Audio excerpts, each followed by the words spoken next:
అందరికీ నమస్కారం అండి. నేను ఈరోజు చేయబోతున్న వీడియో ఏంటంటే సాయి సచ్చరిత్ర పుస్తకంలో నుంచి 18, 19 అధ్యాయాల్లో నుంచి చివరి అంశం చేయబోతున్నాను. అదేంటంటే పనికి తగిన ఫలితం అనే విషయంపై ఈరోజు వీడియో చేయబోతున్నాను. పనికి తగిన ఫలితం అంటే ఎలా చెప్పాలంటే ఇప్పుడున్న ఈ రోజుల్లో ప్రకారం చూసుకుంటే అందరూ ఎక్కువ పని చేయించుకొని తక్కువ డబ్బులు ఇస్తున్నారు. అది ఎక్కడ ఎక్కువగా కనపడుతుందంటే కష్టించి పని చేసే వాళ్ళు ఉంటారు కదా, రోజువారీ కూలీ చేసేవాళ్ళు, లేదంటే రోజువారీ పనులు చేసుకొని జీవించేవాళ్ళు, అలాంటి వాళ్ళ దగ్గర ఈ మోసం అనేది ఎక్కువగా కనపడుతుంది.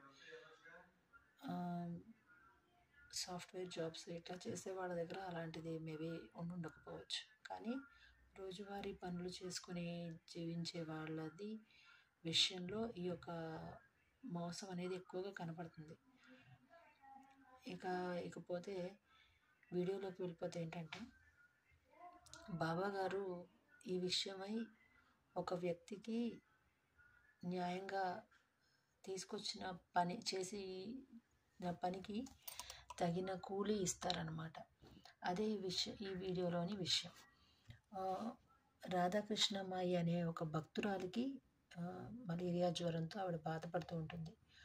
ఆవిడ ఇంట్లో నిద్రిస్తూ ఉన్న సమయంలో బాబాగారు ఆవిడ ఇంటికి వెళ్ళడానికి ఒక నిచ్చెనని తెప్పించుకుంటారు.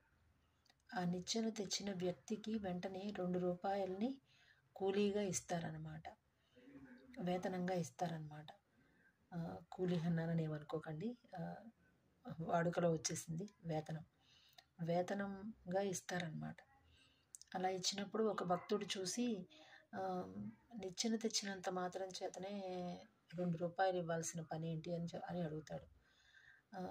అడిగినప్పుడు ఏదైనా పని చేసిన వ్యక్తికి కూలీ కానీ వేతనం కానీ ధారాళంగా ఇవ్వాలి.